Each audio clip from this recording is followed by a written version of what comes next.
Le respect des pendules est une nécessité dans un monde qui va trop vite. Donc, bonjour à tous. Jean-Pierre Aquino, je suis le directeur d'ILC France. Ce webinaire s'inscrit dans une série de conférences que nous souhaitons organiser autour du thème de la longévité. C'est effectivement la caractéristique première d'International Longevity Center qui s'intéresse à cette problématique sous toutes ses facettes, qu'elle soit de nature médicale, économique, organisationnelle, psychologique, sociale, sociétale, et la liste est incomplète. Donc, merci à notre invité de nous rejoindre, mais je vais laisser à Françoise Forette, fondateur d'ILC France, présidente du comité d'orientation scientifique et stratégique de notre association, le soin de présenter notre orateur et aussi d'animer ce webinaire. Françoise, tu as la parole. Alors, bonjour à tous. C'est un très, très grand plaisir de présenter notre orateur d'aujourd'hui, qui est Pierre-Henri Tavoyot. Pierre-Henri Tavoyot, comme vous le savez, est philosophe, il est écrivain, il a écrit de nombreux livres, dont 2 livres en particulier qui vont nourrir notre webinaire d'aujourd'hui, c'est-à-dire Comment gouverner un peuple roi, et l'autre qui est plus ancien, enfin 2017, La guerre des générations aura-t-elle lieu? Alors, nous allons commencer ce webinaire. Ce que je vous demande, c'est de couper vos micros pour l'instant. Vous les reprendrez bien sûr après l'intervention de Pierre-Henri Tavoyot. Et vous pourrez participer à la discussion générale, soit en écrivant une question à travers le système de l'Internet, soit éventuellement en levant la main. Donc, Pierre-Henri, je vais te passer la parole avec grand plaisir sur l'intervention que tu vas faire pour nous dans ce webinaire d'ILC. Merci beaucoup. Merci pour cette invitation. Très heureux de pouvoir échanger avec vous sur ces sujets. Alors, écoutez, je vous propose de faire une intervention relativement courte pour que nous puissions prendre le temps de l'échange. L'idée, le cahier des charges, c'était donner, c'est le sujet, si je puis dire, j'avais 4 heures pour le traiter, c'était en quoi la crise Covid-19 est-elle un révélateur de la crise, peut-être de la démocratie. C'est vrai qu'on a beaucoup parlé de cette crise Covid-19, au moment même où elle s'enclenchait, il y a eu toute une série de motifs pour essayer de l'interpréter. On a parlé, par exemple, de cette crise comme étant la crise de la démondialisation. Bon.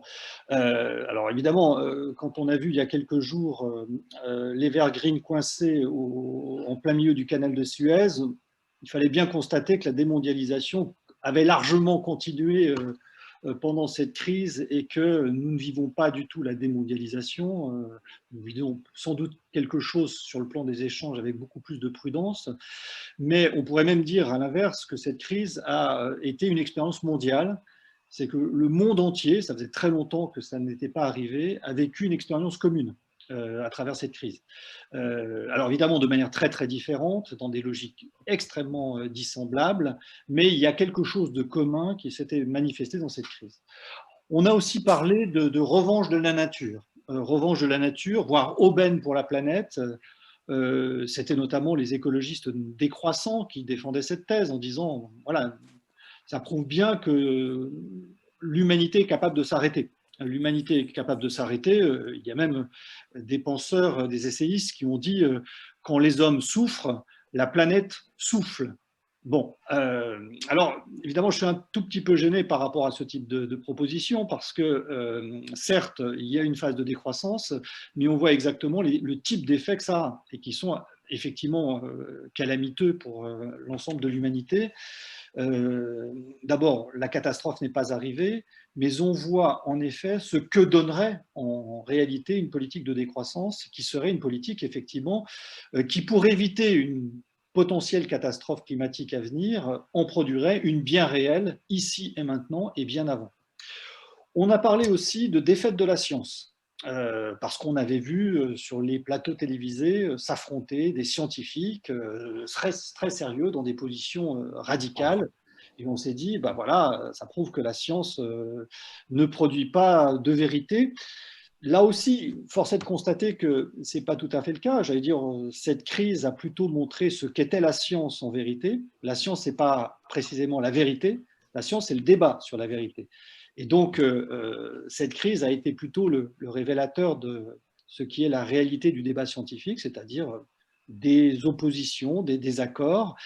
Et par ailleurs, il faut bien aussi le constater, cette crise a été quand même, notamment dans la phase que nous sommes en train de vivre actuellement, qui est la phase de vaccination, le théâtre d'un exploit scientifique tout à fait fulgurant à travers ce vaccin, notamment dans sa version ARN messager, qui témoigne, j'allais dire, pas du tout de la défaite de la science, mais au contraire d'une véritable réussite spectaculaire. On a parlé aussi, et ça touche davantage notre thématique, de guerre des générations. Alors, j'allais dire, on est un tout petit peu habitué sur ce sujet, puisque la guerre des générations, ça fait très très longtemps qu'elle devrait avoir lieu. Et puis, il faut bien constater qu'elle n'a toujours pas lieu. Certes, il y a des batailles, mais ces batailles sont difficilement applicables en termes de guerre intergénérationnelle, d'autant que, en fait, quand on interprète cette guerre des générations, je veux dire, toutes les générations ont de bonnes raisons de se plaindre de tous les autres, de toutes les autres. Les jeunes peuvent effectivement se plaindre de ce qu'ils soient empêchés de vivre leur jeunesse. Les vieux, les très vieux, qu'ils soient à un moment donné de cette crise relégués dans des mouroirs. Oh, c'est un plaisir. Les actifs peuvent se plaindre que, d'une certaine façon, tout le poids et des jeunes et des vieux repose sur une action qui les empêchée. Enfin, voilà, au fond, tout le monde devrait être en guerre avec tout le monde.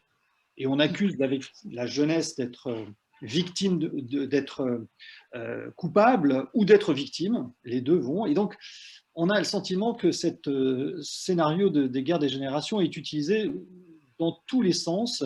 Et en fait, il cache une réalité qui me semble beaucoup plus parlante, c'est que cette crise a plutôt été l'occasion de révéler que finalement, les relations intergénérationnelles se portaient plutôt bien, en vérité. Les jeunes ont accepté sans trop rechigner, effectivement, de voir ces phases de la jeunesse. Moi, ma fille a 20 ans, si vous voulez, voilà, elle a 20 ans en 2021, c'est pas facile. Eh bien, elle accepte la règle du jeu parce qu'elle voit effectivement, avec un peu de responsabilité, que la collectivité est en jeu. Les personnes âgées sont évidemment désolées d'être dans des conditions qui sont délicates et d'être parfois se considèrent elles-mêmes comme des personnes à risque, ce qui est une identité pas forcément très souhaitable pour elles-mêmes. J'ai fait une petite discussion avec ma vieille cousine Germaine qui a 92 ans et qui est dans un EHPAD, qui est une femme, disons, très volontaire, et on a beaucoup échangé pendant cette période. Elle disait effectivement d'être présentée comme personne à risque dans un EHPAD, c'est quelque chose d'extrêmement déplaisant. C'est un risque pour qui? Pour soi, pour les autres, pour la collectivité. Et donc, cette inscription, cette comptabilité qu'il y avait eu, notamment à un moment donné, de personnes mortes en EHPAD, avait quelque chose effectivement de presque malsain, parce que, voulant attirer l'attention sur un drame, elle finissait par produire une sorte de palmarès macabre qui était en fait au fond assez désincarné. Donc il y avait une très grande difficulté et ambivalence dans cet épisode. Donc la guerre des générations, une fois de plus, n'a pas eu lieu. Une fois de plus, n'a pas eu lieu. Elle fait partie de ces schémas simplistes qu'on applique à la société, qu'on ne comprend pas et qu'on espère comprendre par des schémas binaires de guerre, où on peut repérer des méchants et des gentils. Mais en vérité, ça ne fonctionne pas parce que, me semble-t-il, c'est davantage la solidité du lien intergénérationnel qui a fonctionné dans cette crise que son délitement. Et même quand on était un peu inquiet, il y a eu des sondages manifestant l'inquiétude des Français à l'égard de ce lien intergénérationnel. J'allais dire que cette inquiétude phase, au contraire, encore une fois, davantage un révélateur de ce qui est plutôt un signe de bonne santé. Alors, est-ce à dire que tout va bien? Finalement, ni démondialisation, ni catastrophe climatique ou écologique, ni défaite de la science. c'est là où on aborde la question effectivement des démocraties et du fonctionnement des démocraties. C'est aussi un thème qui arrive très souvent. On a dit que cette crise manifestait la défaite des démocraties par rapport à des régimes autoritaires et des démocraties occidentales par rapport aux régimes plus autoritaires asiatiques. Alors, incontestablement, pardon, excusez-moi, il faut considérer que nous avons abordé, notamment en France, cette crise avec une confiance un peu déplacée. C'est qu'il faut en prendre acte. Nous avions le meilleur système de santé du monde. Nous étions préparés à toutes les éventualités, nous avions une capacité de réaction exceptionnelle et donc, force est de constater que, notamment par rapport à d'autres pays en Asie, eh bien, notre, disons, présomption a été assez notable dans le démarrage de cette crise. Simplement, peut-être ne faut-il pas l'interpréter d'emblée comme une victoire des régimes autoritaires par rapport aux démocraties, parce qu'il y a beaucoup de démocraties qui s'en sont très bien tirées, notamment des démocraties asiatiques. Taïwan est sans doute le pays au monde qui, du début jusqu'à la fin, c'est-à-dire aujourd'hui, dans toutes les phases de la crise, s'en est tiré de manière admirable. La Corée du Sud était aussi largement, même s'il y a eu des phases plus difficiles, s'en est remarquablement tiré. Et puis, rappelons aussi l'épisode israélien de vaccination qui a été dans cette phase particulièrement efficace. Et puis, bon, récemment, l'Angleterre, aussi dans cet épisode de vaccination, a été, elle aussi, particulièrement efficace. Donc, dire crise des démocraties serait un peu excessif. Il y a eu des difficultés dans les démocraties, pas dans toutes. Et aussi, il y a eu beaucoup de difficultés dans des pays qui ne sont pas du tout démocratiques, ou qui le sont moins, parce que vous savez, aujourd'hui, tout le monde est démocrate. Et tout le monde est démocrate. Hein. C'est la grande nouveauté de notre temps. La Corée du Nord est un pays parfaitement démocratique, c'est écrit dans sa constitution. La Chine est un pays parfaitement démocratique. Je veux dire par là qu'il y a bien des manières d'être démocratique, certes, mais que tout le monde se réclame de la légitimité démocratique, y compris d'ailleurs en Iran, où on a affaire à une sorte de théodémocratie, puisque certes le pouvoir vient de Dieu, mais le gouvernement vient des hommes. Donc il y a un unanimisme démocratique dans le monde. Simplement, en France, si on réduit le focus, nous avons traversé cet épisode et incontestablement, il faut admettre que cet épisode a révélé des fragilités de la démocratie française. Alors, qui ne sont pas peut-être pas mortelles, pas des pathologies mortelles, mais en tout cas des fragilités qu'il serait très très urgent, je pense, désormais, de prendre en charge, de prendre en considération. Avec ce préalable néanmoins, qu'il ne faut pas confondre ce que la crise Covid-19 révèle et ce qui révèle et ce qui tient à la nature même du régime démocratique. La démocratie est consubstantiellement en crise. Elle est un régime déceptif. Et il faut porter attention à cette difficulté pour bien identifier ce qui, ensuite, relève des difficultés qui sont propres à la France et à notre situation. Mais bien avoir en tête que la démocratie est un régime consubstantiellement en crise.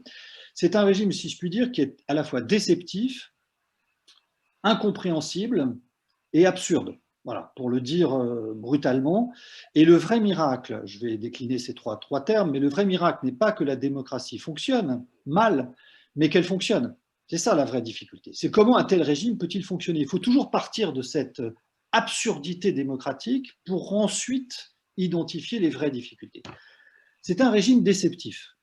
C'est un régime déceptif parce qu'un régime qui promet la liberté, l'égalité, la fraternité, le bonheur, voire la santé selon la définition de l'OMS, c'est-à-dire le bien-être complet physique, moral et social, un tel régime va inévitablement susciter des déceptions.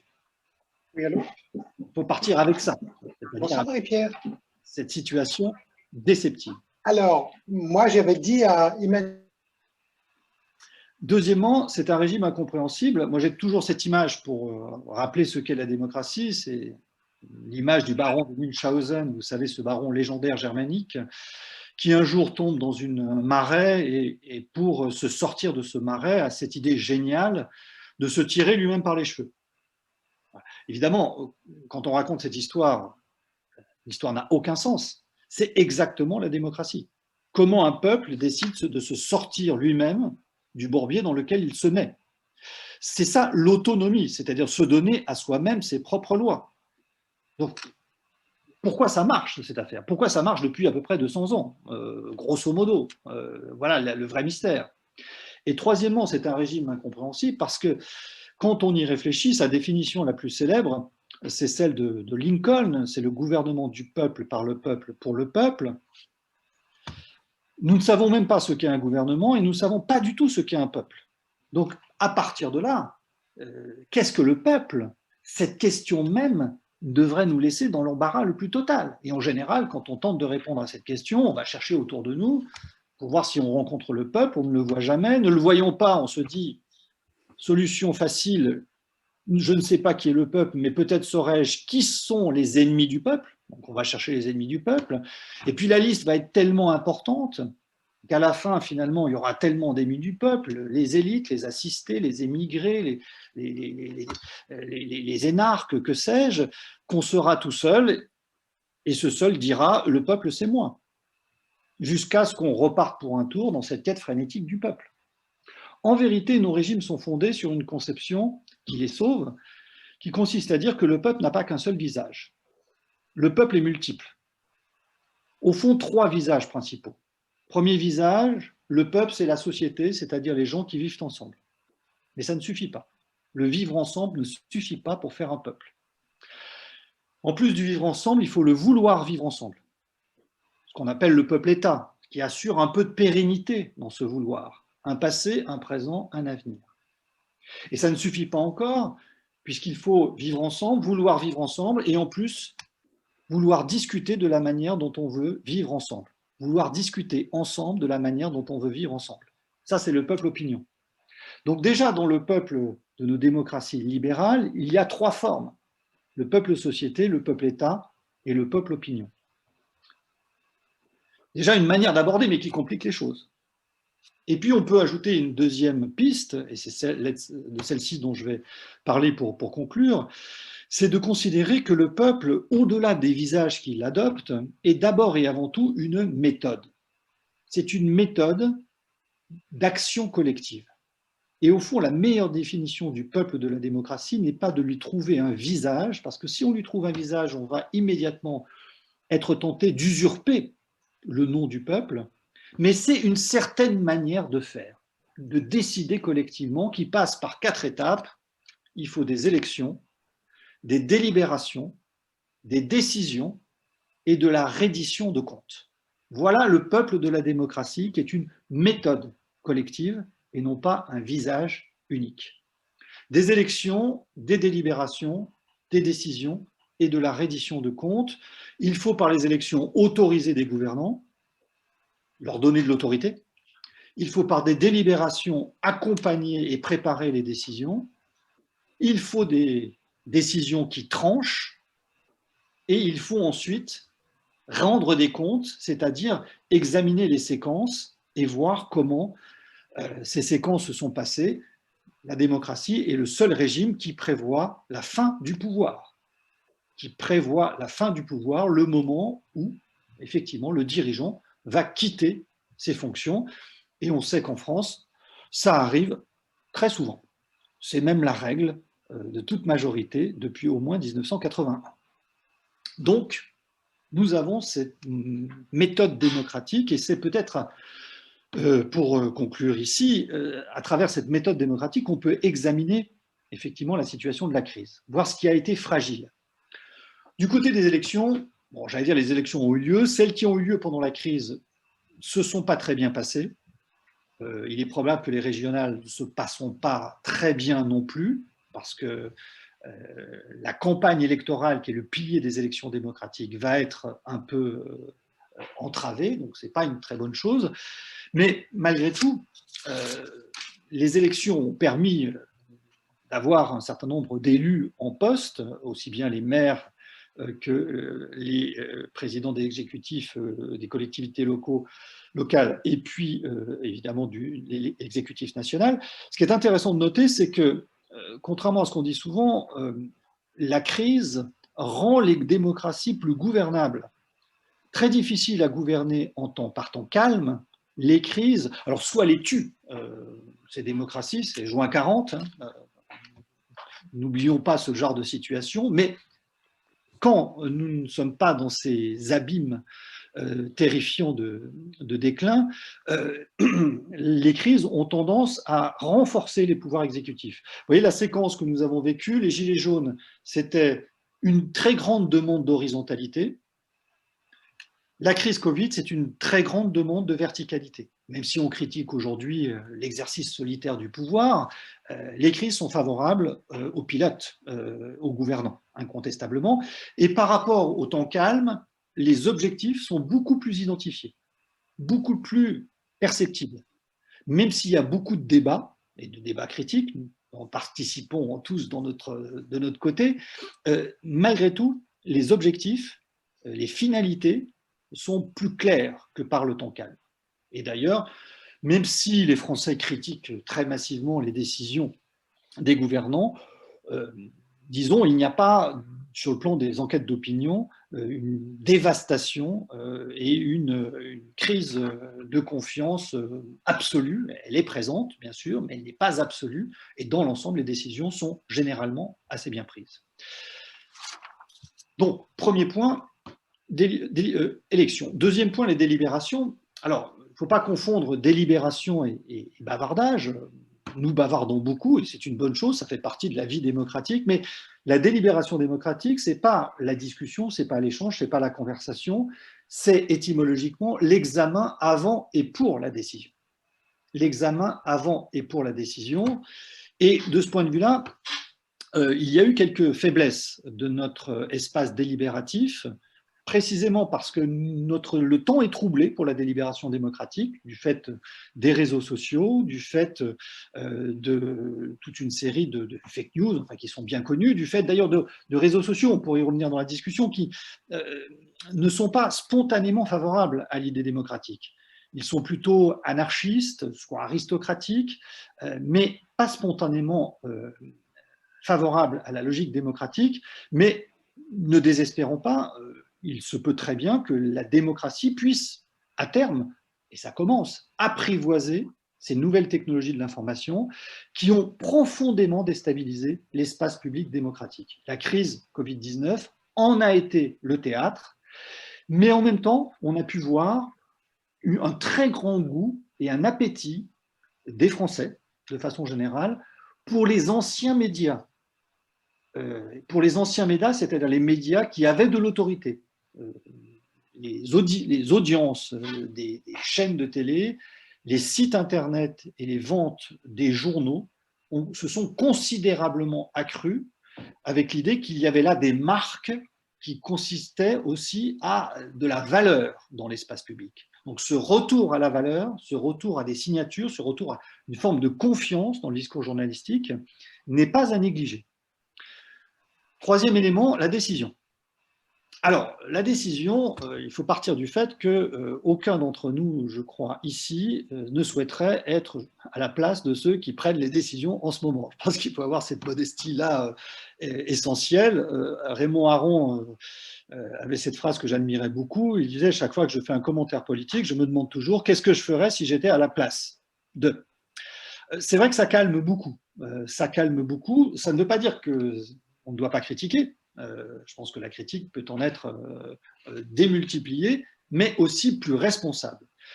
En partant de ce fait qu'en politique en général, il n'y a jamais le choix entre la bonne et la mauvaise décision, mais toujours entre la mauvaise et la pire.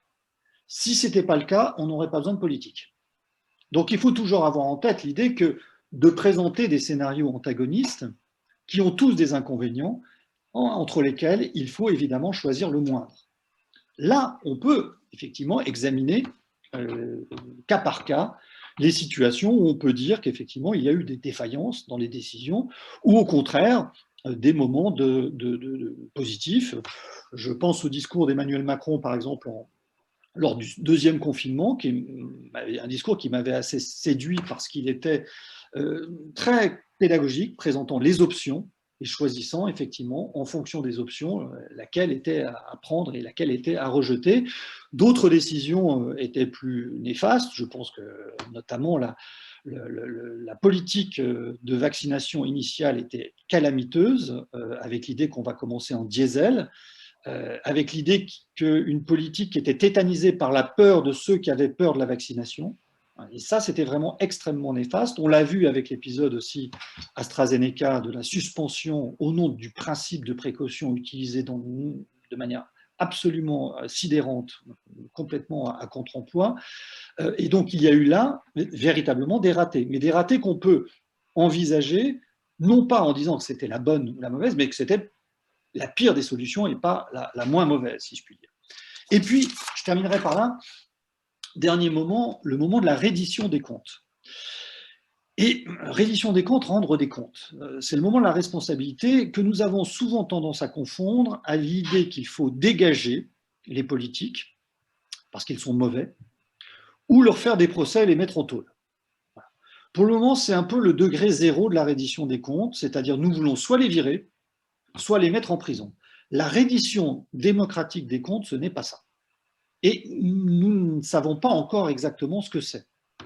C'est examiner une séquence de décisions scrupuleusement pour identifier ce qui a fonctionné, ce qui a dysfonctionné, et pour en tirer les conséquences pour la suite. La reddition des comptes, ce n'est pas un anti-pouvoir, c'est faire en sorte de pouvoir renforcer le pouvoir de l'intérêt général. Or, nous avons tendance à penser la reddition des comptes comme un anti-pouvoir. Nous avons en quelque sorte une sorte de sentiment que la crise de la démocratie aujourd'hui, c'est une crise de représentation et que nous devons donner notre voix et empêcher les élus de prendre des décisions. Mon diagnostic est très différent. Je pense que la vraie crise de la démocratie aujourd'hui, c'est la crise de la dépossession démocratique ou la crise de l'impuissance publique. C'est le fait que nous avons mis toute une série d'entraves à l'action politique. Des contre-pouvoirs sont en soi des bonnes choses, mais quand ils sont démocratiques. Or, nous avons une multiplication de contre-pouvoirs non démocratiques qui nous mettent dans une situation d'abus de contre-pouvoir et qui bloquent l'action, aussi bien, on l'a vu dans le domaine de la santé, que dans d'autres domaines. Cette action-là est gênée, entravée. Nous savons très bien comment empêcher la décision politique, mais nous ne savons pas comment la porter et la déployer. Je pense que c'est le point clé qui se révèle dans nos démocraties occidentales, françaises en particulier, européennes si l'Europe était une démocratie, c'est effectivement qu'en temps de crise, nous voyons très bien quand l'inefficacité est là. Cette inefficacité est souvent là, elle est particulièrement là dans cette séquence. Et les démocraties qui ont réussi dans cette crise, je pense à Israël, je pense même l'Angleterre sur la phase vaccinale, Taïwan ou la Corée du Sud, ont été des démocraties qui ont pu être particulièrement efficaces. Si nos démocraties ne relèvent pas ce défi de l'impuissance publique, qui est vraiment le défi de la démocratie. La démocratie, c'est la maîtrise par le peuple de son destin. Dans démocratie, il y a démos, mais il y a kratos. Et nous avons tendance à oublier, voire à détester ce kratos qui est présent dans la démocratie. Eh bien, la démocratie peut être faible à la fois parce qu'elle oublie le peuple, mais peut-être aussi parce qu'elle oublie le pouvoir. Je crois que c'est ce à quoi nous avons assisté et c'est ce dont nous devons tirer les conséquences, me semble-t-il, pour la suite. Je vous remercie. Merci beaucoup, Pierre-Henri, de ton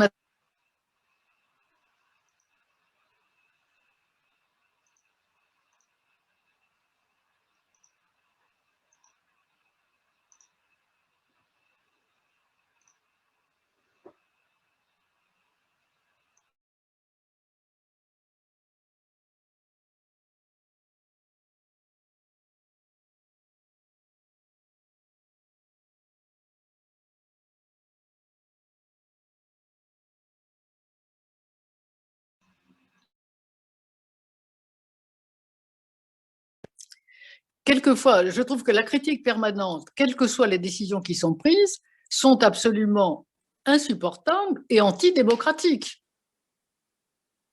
Alors, on va passer maintenant à la discussion générale. Je rappelle que si vous voulez poser une question, vous utilisez soit le système qui permet d'écrire, soit vous levez la main et Charles Lambert va nous guider dans cette discussion. Est-ce qu'il y a des personnes qui veulent poser une question? Tous les micros sont en sourdine, il faut les réactiver, c'est bon? Il faut réactiver le micro quand vous voulez prendre la parole. Et le temps qu'une question se dessine, je voulais remarquer pour la première partie de ton intervention, c'est-à-dire sur l'intergénération, existe-t-elle encore?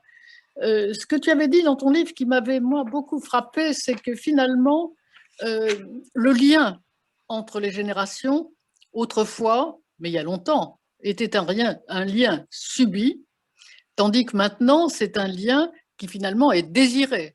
Tu emploies même un autre terme, si je me souviens bien, qui est important, c'est un lien admis, désiré, choisi, pensé. Mais ça, c'est depuis quelle époque? Ça existe encore, ça? Ah, micro. L'intergénérationnel subi correspond aux familles holistes traditionnelles, c'est-à-dire les familles où la partie, enfin le tout prime la partie, si je puis dire, la totalité de la famille prime l'individualité.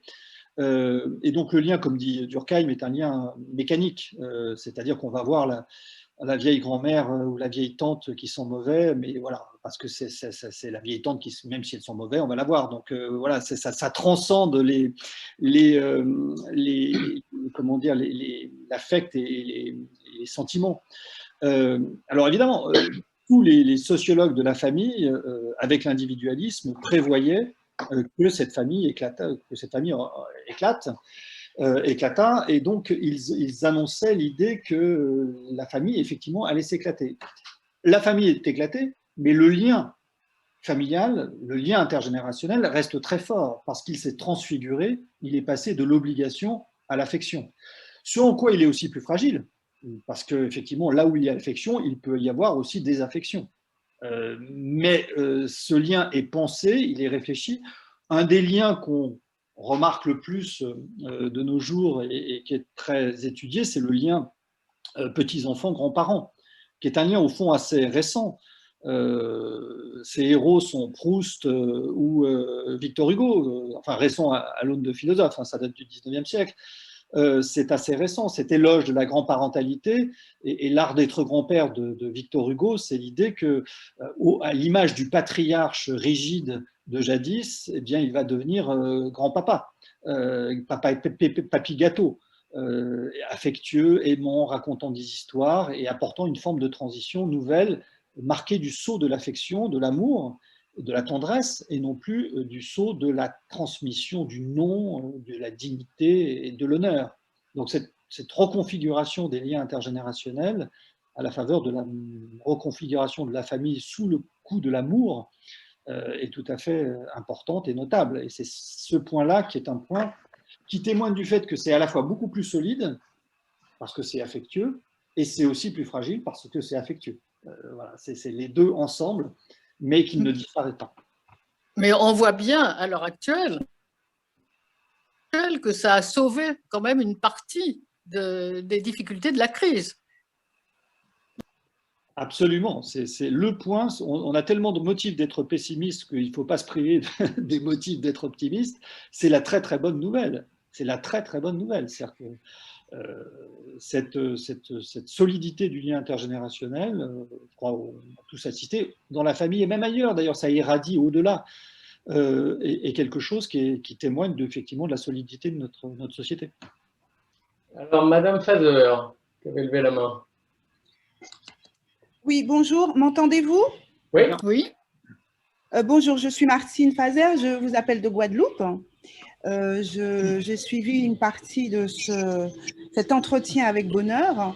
Alors, je vais me permettre de poser une question qui peut-être ne sera pas bien formulée ou va être peut-être un peu intempestive, mais mon analyse est un petit peu… j'ai la difficulté d'avoir une analyse précise de cela. Alors, la question est la suivante. Aujourd'hui, nous sommes dans une période vaccinale qui correspond donc à des réponses par rapport à cette pandémie. Or, on a commencé dans la logique de cette démocratie à se dire nous allons commencer par protéger nos vieux. Je le dis sans aucun jugement, mais les vieux, j'y mets beaucoup de respect dans ce mot. Et donc, on protège nos vieux par la vaccination. Or, en face de cela, il y a une sorte de réticence de la population vis-à-vis de ces vaccins, sachant que ce sont des vaccins dits expérimentaux et que par conséquent, on n'a pas de recul suffisant dessus.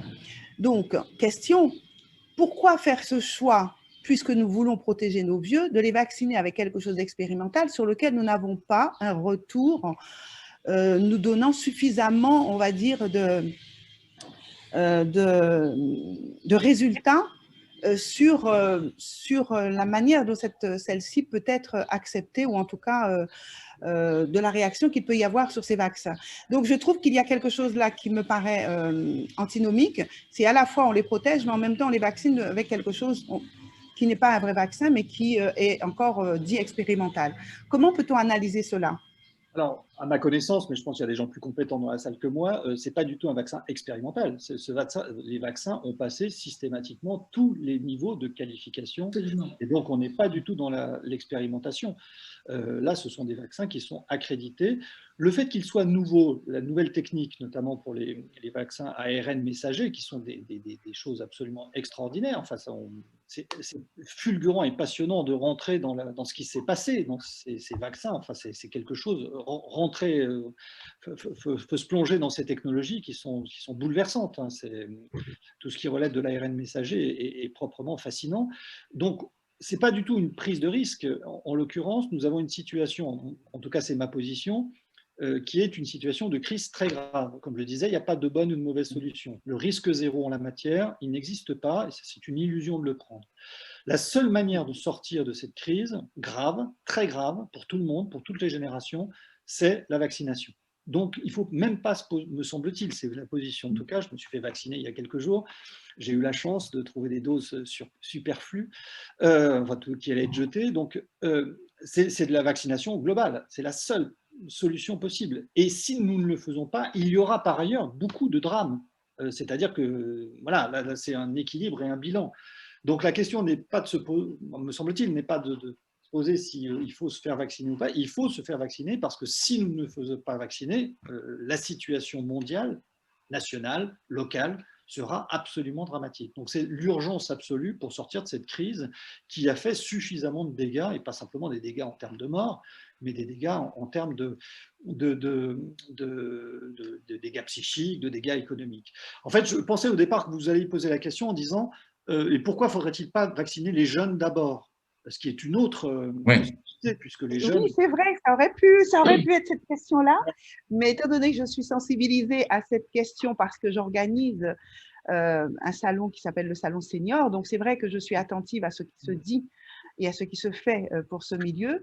Et donc, cette question est revenue très souvent dans mon entourage. C'est pour ça que je l'exprime aussi, parce que c'est vraiment…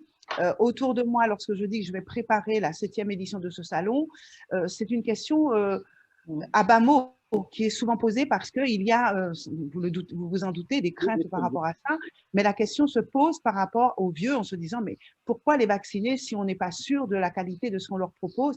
Et ça va même plus loin, donc je ne vais pas développer. Mais c'est vrai que j'avais l'envie de poser cette question parce que moi-même, elle m'est posée et elle est en filigrane dans beaucoup de conversations.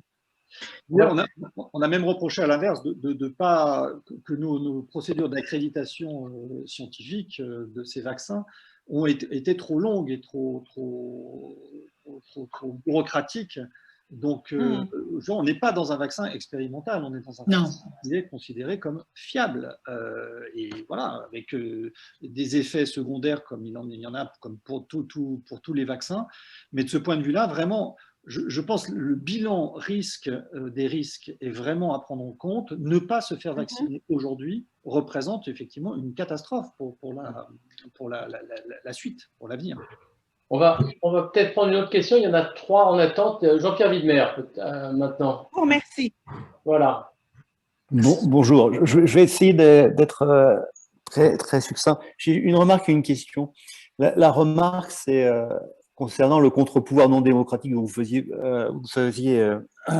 référence. Je pense en particulier aux perquisitions chez le ministre de la Santé. Et on se dit bien que là, il y a un petit sujet.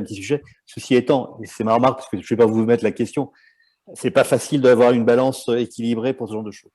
La enfin, ma question était plutôt sur la mondialisation et un regard. Est-ce que vous ne pensez pas que la Chine ou la place de la Chine, compte tenu de son comportement dans cette épidémie et le fait que finalement elle est très bien gérée, d'après ce qu'elle dit, mais la communication chinoise est quelque chose d'un peu particulier, ne va pas être finalement, est-ce qu'il ne va pas y avoir un changement de regard important vis-à-vis de la Chine, à la fois en termes d'origine et à la fois en termes de finalement de rebond qu'elle peut avoir aujourd'hui? Oui, enfin incontestablement, cette affaire favorise pour le moment la Chine. D'ailleurs, la meilleure preuve, c'est que le premier geste de Biden élu, c'est effectivement d'annoncer une conflictualité active à l'égard de la Chine. Donc, ça montre effectivement que l'alerte sur le basculement géopolitique est justifiée. Attends, je suis en live. Attends. On entend des enfants là. Est-ce que vous pouvez couper vos micros, s'il vous plaît? Ah mince. Après avoir fait l'éloge de l'intergénérationnel, on ne peut pas dire aux enfants de se taire. Mais vous avez tout à fait raison. Alors après, voilà, la façon dont se reconfigure le continent asiatique va être dans les années prochaines assez fascinant, notamment avec la montée en puissance de l'Inde, qui va être aussi un concurrent extrêmement sérieux. Donc, voilà, on pourrait en discuter pendant des heures, mais oui, vous avez raison, il y a quelque chose qui s'est passé en Chine à l'origine de cette pandémie. Moi, par exemple, j'ai eu des doctorantes chinoises qui m'ont soutenu mordicus que effectivement le vaccin ne venait pas de Chine, mais que c'était effectivement les soldats américains qui l'avaient importé. Le virus. Le virus. Pardon. Le virus ne venait pas de Chine, mais que c'était des soldats américains qui l'avaient importé en septembre. Et c'est vraiment des étudiants qui sont de haut niveau, remplis d'esprit critique, etc. Mais vous voyez la puissance de l'idéologie chinoise auprès de ses propres troupes. Voilà. Et là, il est difficile effectivement de lutter. Merci. Une question qu'on va lui laisser poser de Anne de Vivi, peut-être. Oui, vous avez votre micro. Ok, si vous voulez, je vous l'ai dit à l'oral. Bonjour. Vous parlez de l'impuissance et du risque d'impuissance. Et justement, on est toujours face à la révolution de la longévité. On est toujours face à l'attente d'une loi dédiée à cette révolution de la longévité. Il y a quand même un 5e risque qui a été activé pendant cette crise. Qu'est-ce que vous en pensez de cette impuissance autour de la révolution de la longévité?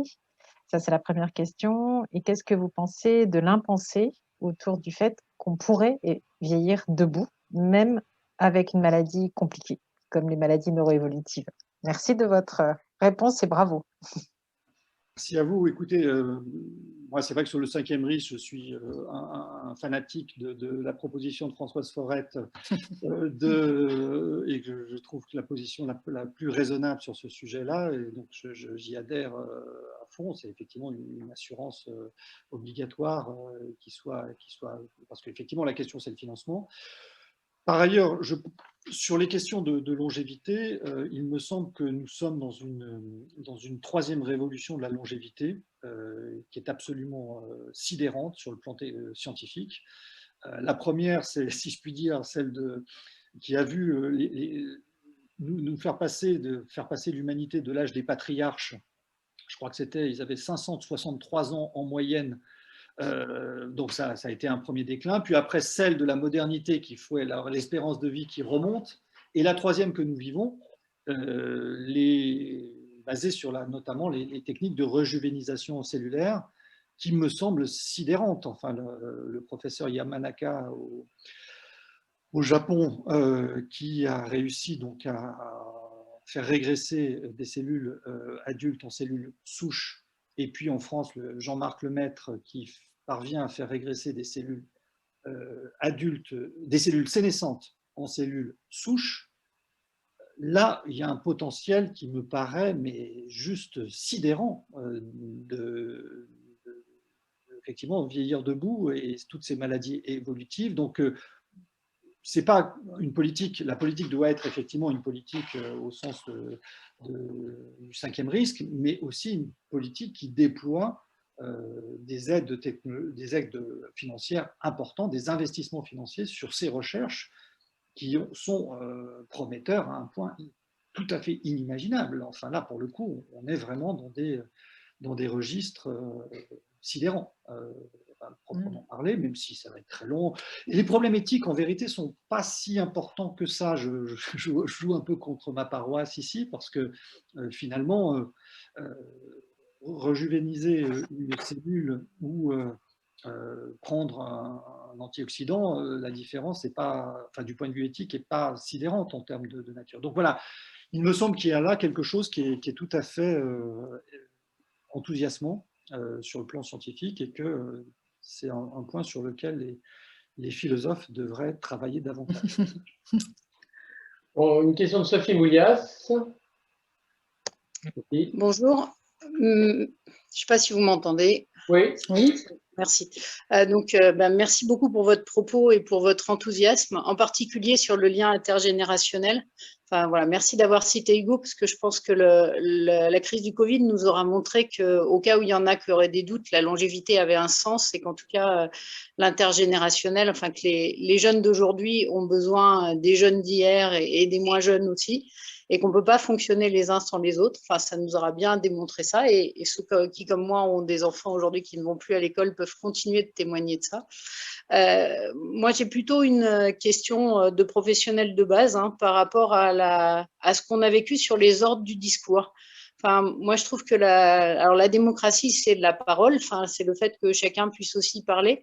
Mais là, on a bien vu que tout le monde était devenu politicien, tout le monde est devenu médecin, épidémiologiste, statisticien, tout le monde a pu parler. Et en fait, on le voit aussi dans certaines remarques, en fait, ceux qui sont le plus écoutés, c'est ceux qui sortent pas. Alors, la vérité, je ne sais pas, mais en tout cas, c'est ceux qui sortent ce qui font peur. Enfin, on a écouté pour la campagne de vaccination, on a écouté ceux qui faisaient peur. On n'a pas écouté le rationnel scientifique, là, pour le coup. Et on voit ça tout le temps. Enfin, en tout cas, nous, les gens de terrain, on voit bien qu'il y a tout ce qu'on subit n'a absolument aucun sens, enfin, ni queue ni tête, ni aucune logique. Et que du coup, on a vraiment l'impression que c'est toujours la parole la moins rationnelle et la plus sectaire, souvent, qui est la mieux entendue. Ce qui pose un vrai problème, à mon avis, dans le discours démocratique. Alors, je ne suis pas contre l'idée de faire parler tout le monde, mais voilà, il y a peut-être des moments où est-ce que ça s'est vu, ou est-ce qu'il y a une façon de rationaliser ça d'une façon ou d'une autre? En tout cas, au moins au niveau des professionnels du terrain, ça nous rendrait service. Oui, vous avez tout à fait raison. Je pense qu'il y a eu la phase du vaccin était assez symptomatique, puisque l'évolution du rapport entre décision et sondage d'opinion était fascinante dans cette phase. Le gouvernement a décidé, comme il dit, de commencer diesel le vaccin, en disant « Ouh là là, il y a beaucoup d'anti-vax, on va y aller mollo ». Résultat des courses, le gouvernement avançant prudemment, l'opinion française se dit « Mais qu'est-ce que ça cache ?» Grande méfiance. Et c'était ça la cause. Et donc, le gouvernement se dit, voilà, je vous l'avais bien dit, l'opinion, les Français sont contre le vaccin. Voilà, donc on va y aller très, très mollo. Et puis, dès que, grâce à quelques leaders d'opinion qui ont dit, mais attendez, vous déconnez complètement, il faut y aller à fond, c'est la seule manière de sortir de la crise, du coup, le gouvernement a dit, ah oui, on va y aller, vous savez, au début, surtout pas de vaccinodrome, et voilà, il y a le Stade de France. Et dès que le gouvernement change de ton, en disant, on y va, on fonce, hop, ça révèle que 75% des Français sont favorables au vaccin. Et donc, le gouvernement a eu peur de ceux qui avaient peur. Donc ça, c'est le pire des choses qui peut arriver en démocratie, avoir peur de ceux qui ont peur. Après, ce que vous dites, c'est un autre problème, c'est qu'effectivement, on le sait, les mauvaises nouvelles, les fake news, les discours délirants font 10 fois le tour de la planète avant qu'un discours un peu raisonnable en fait à peine une fois le tour. Donc voilà, il y a une sorte de concurrence déloyale. Ça, Il n'y a rien à faire, c'est en présentant les argumentations concurrentes, en redonnant la saveur de la complexité, que notre espace public avancera en étant un peu plus éclairé. Mais c'est un gros travail. Moi, je ne suis pas pessimiste là-dessus, parce que je vois plein de choses. Je trouve que les jeunes d'aujourd'hui sont beaucoup moins enthousiastes à l'égard d'Internet qu'ils n'étaient il y a encore 5 ans, où ils disaient c'est vrai parce que c'est sur Internet. Aujourd'hui, c'est plus du tout le cas. Donc l'esprit critique commence à agir aussi. Et par ailleurs, dans les médias, il y a eu des débats d'excellente tenue, d'excellente qualité. On a découvert des gens qui ont eu raison tout le temps ou qui se sont trompés modérément, qui ont été prudents, qui ont dit quand ils ne savaient pas qu'ils ne savaient pas. Voilà. Et tout ça me semble malgré tout imprégner aussi l'espace public. Donc je ne serais pas exclusivement pessimiste sur notre espace public qui est en train d'apprivoiser ces nouvelles technologies, laborieusement mais sûrement. Merci. On va laisser peut-être une dernière question à Didier Limi. Oui, merci. Tout d'abord, merci pour votre intervention. Un commentaire sur le point de la vaccination. Il y avait d'une part la peur du gouvernement de la réaction des anti-vaccins en France. Il y avait aussi que l'Europe et la France n'avaient pas cru à l'arrivée de ces vaccins et que d'emblée, ils savaient qu'ils seraient dans l'incapacité de répondre à une demande. Donc, je pense que c'est peut-être un peu plus complexe que simplement la peur des anti-vaccins. Et d'ailleurs, notre président l'a clairement dit, l'Europe n'a pas cru que les vaccins seraient disponibles aussi vrai. Ça, c'était le commentaire. La question est la suivante. Vous avez, si j'ai bien compris, dit que globalement, cette crise verticale sanitaire qui, quelque part, renforce la possibilité au pouvoir de prendre des décisions, en fin de compte, avait marqué plutôt une prédominance ou une remontée en valeur des médias traditionnels par rapport aux autres, et juste de faire un commentaire en disant que les jeunes croyaient peut-être un peu moins à Internet. À l'opposé, dans une crise politique telle que celle qu'on a eue aux États-Unis pendant la période des élections américaines, a montré au contraire un triomphe et une domination totale des médias non traditionnels par rapport aux médias traditionnels, et depuis l'élection de Biden, un effondrement même des médias traditionnels où on voit que les ventes et les réseaux télé traditionnels s'effondrent. Comment vous réconciliez cette crise verticale sanitaire à une crise peut-être plus horizontale politique aux États-Unis sur les médias qui ont pu être les plus puissants ou les plus agissants? Alors d'abord, parce que les médias américains sont devenus pour la plupart des médias extrêmement partisans, c'est-à-dire très très clivés, avec des engagements, et même ils deviennent la caricature d'eux-mêmes. C'est-à-dire que le New York Times, voilà, Fox, etc. sont devenus des médias très... Donc du coup, voilà, ça devient comme un réseau social, en fait. Mais plus profondément, en fait, ce qui me paraît intéressant, c'est qu'Internet, il y a 3 couches en fait, technologiques dans les réseaux sociaux. Il y a l'Internet proprement dit, qui est anarchiste. L'Internet, c'est simplement le réseau, hein, en quelque sorte. Donc ça, c'est anarchiste. Anarchiste, personne ne peut éteindre Internet, il n'y a pas d'organe central. Le deuxième niveau, c'est ce qu'on appelle le web.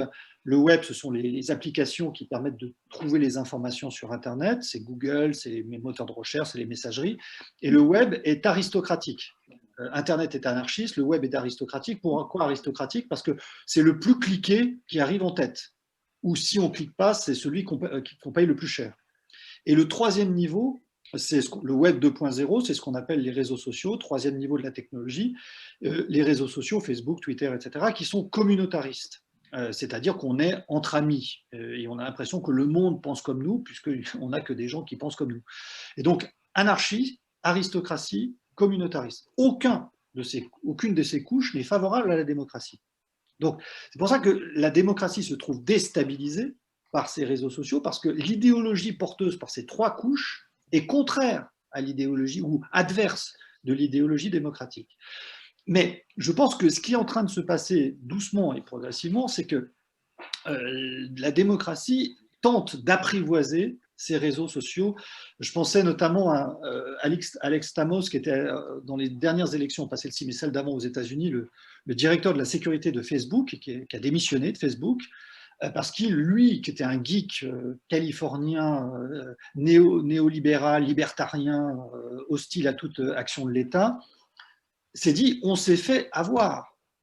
Nos élections ont été hackés par des instances extérieures, non pas d'ailleurs pour faire gagner tel ou tel candidat, ça personne ne sait faire. Mais le but affiché d'ailleurs, explicite, d'un certain nombre de puissances étrangères, dont les Russes, mais c'était écrit noir sur blanc, les textes sont disponibles, c'est de dire nous ne voulons pas faire gagner Trump ou Hillary Clinton, nous voulons juste que les Américains n'aient plus confiance dans leur système électoral. Et là, on aura gagné. Et bien, c'est réussi. Et c'est pas cher.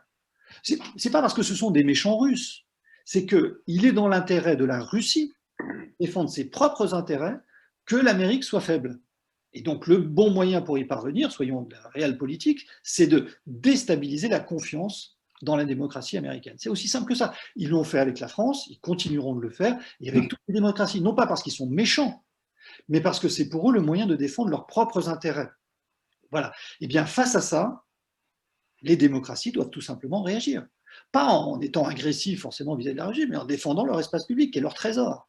Et donc, c'est ça l'objectif désormais, c'est de faire en sorte que notre espace public soit protégé par nos services secrets, par quelques offensives et quelques contre-offensives informationnelles, mais aussi par ce que essaye de faire Reporters sans frontières, c'est-à-dire créer des labels de qualité, également garantis sans fake news, de médias qui bénéficieront par ailleurs de tarifs plus favorables sur la publicité. Google et Facebook sont intéressés désormais à travailler dans cette logique-là, parce qu'ils voient bien qu'ils sont en train de se décrédibiliser. Donc il y a toute une série d'entreprises qui visent justement à reconquérir la dimension démocratique de l'espace public. C'est pas gagné, mais disons que on arrête l'hémorragie. Voilà, c'est déjà ça, et on verra si on arrive à cautériser la plaie et peut-être à la cicatriser par la suite. Merci. Je crois que, oui, Monsieur Masson, vous avez levé la main typiquement, on va dire. Voilà. Donc, moi, sur l'histoire du vaccin, je rappellerai seulement le grand débat du 18e sur l'inoculation de la petite vérole, donc avant le vaccin de Jenner. Et là, le risque, c'est intéressant, le risque donc d'attraper le smallpox, la petite vérole, était de 1 sur 200. Ça n'empêchait pas d'énormes débats entre Bernoulli et D'Alembert. Le principal débat est ce qui est bon pour un État n'est pas forcément bon pour l'individu. Et le père qui inocule la petite vérole à son enfant et qui tombe sur les 1 sur 200, en est et ça, la place en plus 115 en parle encore. C'est un vrai débat. Mais le problème, c'est que c'était sur 1 sur 200, pas les problèmes d'AstraZeneca. Bon. Le deuxième point, très vite. Il y a quand même, avec le Covid, un retour de la famille et du lien intergénérationnel. Pour le meilleur et pour le pire. La famille, ben, on a bien vu tout ce qui s'est passé. Il a fallu mettre des enfants à l'école pour qu'ils puissent travailler, parce que c'était mieux pour les enfants, tout ça, etc. Et pour le lien intergénérationnel, rappelez-vous, à un moment donné, il y a quand même pas mal d'idées qu'on allait confiner les vieux et laisser circuler les jeunes. Et ça passe pas. Alors, c'est pas qu'il y a guerre entre générations ou coopération entre générations, c'est simplement des rapports. Et ma troisième question, beaucoup plus par rapport au dernier propos de Pierre-Henri, bon, moi, je suis content de voir des têtes que je n'ai pas vues depuis longtemps, et puis son discours était vraiment intéressant. Bon, peut-il donner quelques exemples, c'est ma seule question, vraiment, d'impuissance publique? Dans quel cas, à part les histoires de Véran, là, avec, bon, qu'est-ce que c'est que cette impuissance publique? Comment elle joue? C'est les réseaux sociaux, mais comment elle joue? Au moins 2, 3 exemples. Oui, oui. Bon, là, ça va nous entrer très loin, je ne sais pas si on... Bon, mais quelques exemples. Il y a un exemple qui me vient à l'esprit tout de suite, c'est... alors, par exemple, une décision qui a été prise par le Conseil constitutionnel, mais je sors de champ, mais qui a décrété la gratuité des études supérieures. Voilà. Principe de gratuité des études supérieures. D'où ça vient, on ne sait pas. Il n'y a pas eu de débat au Parlement. Vous savez, c'est le fameux débat qu'on a eu dans les universités, moi qui me laisse absolument pantois, c'est le fait que les universités ont, vous le savez, des droits d'inscription très faibles, de l'ordre de 300-400 euros. Un étudiant coûte en France le prix en moyenne de 15 000 euros. D'accord ? 300-400 euros. Donc l'idée était de dire, bah, écoutez, voilà, les étudiants chinois ou américains qui viennent en France, peut-être pas la peine on peut les faire payer 3 000 euros, quoi, c'est pas scandaleux. La totalité de la communauté universitaire, mes chers collègues, vont debout en disant c'est scandaleux. Moi, je ne comprends pas. Voilà, je ne comprends pas. C'est conforté par le Conseil constitutionnel qui dit non, non, il y a un principe de gratuité des études supérieures. Voilà. Ben, je suis désolé, je ne comprends pas cette argumentation. Voilà, typiquement un contre-pouvoir non démocratique qui invente, donc le Conseil constitutionnel, qui est par ailleurs tout à fait respectable, mais qui sort de son rôle et qui prend une décision en inventant un principe constitutionnel tiré de son chapeau, qui n'existe pas et qui dit, voilà, on sanctionne, on invalide cette décision gouvernementale en disant non, non, on reste à des frais d'inscription. Donc j'ai des étudiants chinois qui viennent quasiment gratuitement en France faire leurs études, alors même que l'inverse, évidemment, n'est pas vrai. Donc voilà, c'est un exemple parmi d'autres, mais celui me vient à l'esprit parce que j'en parlais récemment avec l'ancien secrétaire général du Conseil constitutionnel, mais il y en a beaucoup. Donc c'est typiquement des décisions qui sont qui tombent du ciel, qui imposent des choix, et vraiment, pour le coup, hors démocratie. Voilà. Mais il y en aurait beaucoup d'autres. Il y en a qui ont été notés, mais qui relèvent plutôt du dysfonctionnement bureaucratique dans le système de santé, les ARS, etc. Mais ça, il faut regarder les choses dans le détail, et je ne voudrais pas, là, dire de bêtises, devant vous surtout. Je crois qu'on va arriver au bout de notre aventure. On va remercier bien évidemment Pierre-Henri à la fois de la richesse de ses propos et à la fois de la richesse de nos échanges. Et je vais demander à Jean-Pierre Aquino de conclure. Merci à notre intervenant de nous avoir incité et rappelé que la science n'exprime pas la vérité, mais que la science est le débat sur la vérité. Et je pense que cela éclaire quelque peu les distorsions que nous notons tous les jours en regardant les médias et les débats contradictoires des uns et des autres qui entrent donc dans la normalité et non pas dans le paradoxe. Merci à l'assistance de sa présence et de ses questions, et nous nous retrouverons prochainement pour un nouveau webinaire, et nous ne manquerons pas de vous donner très prochainement la date. Merci à tous et bonne soirée.